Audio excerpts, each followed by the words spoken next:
In this particular flight, my dad and I were going to fly from Simi Valley to Ventura, and I decided to launch first on this day. And thankfully I did, because by the time my dad had just gotten up in the air, I started having engine trouble and started losing power.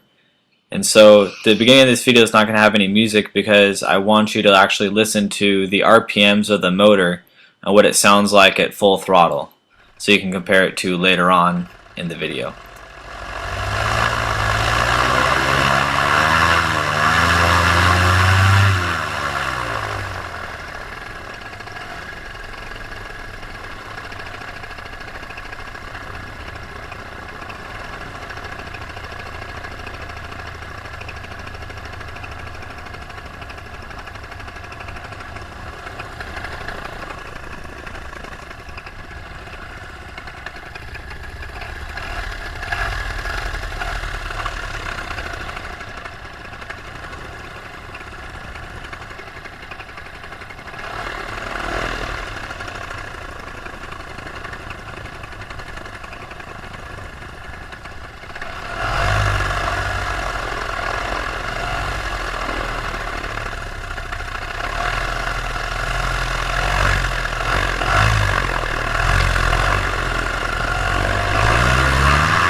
So at this point I'm following my dad up in the air as I'm waiting for him to finish adjusting a few things on his unit. And I'm keeping my throttle all the way open. You hear the RPMs, they're staying steady. And then coming up here shortly, you're going to hear the RPMs just start to drop down and start to bog, and that's when I realize, hey, something's up. So just to be safe, I'm going to make sure I go in and land and check everything out, and then maybe I can relaunch and continue on with the flight.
So as I'm making my way back to the landing zone right here, I realize I'm steadily losing altitude, and the GoPros seem to make you look a little bit higher than you actually are, so I decided to head over here to the right to catch a few thermals to help me gain some lift so I can make it safely back to the LZ and diagnose the problem in the air as much as I possibly could.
I want you to stay up and go have fun and fly. I'm good. I'll take care of the wing and everything else. Looks like Richard just pulled up. And as I was crossing over the buildings, my motor completely died. As you can see, I landed safely, told my dad to stay up in the air and enjoy his flight. The only bummer was that I had to land with a full tank of gas. And I wanted to come down with barely any gas because I wanted to stay up in the air. But hey, that's part of this sport, and that's part of the beauty of this sport. Even if your motor dies, you land safely.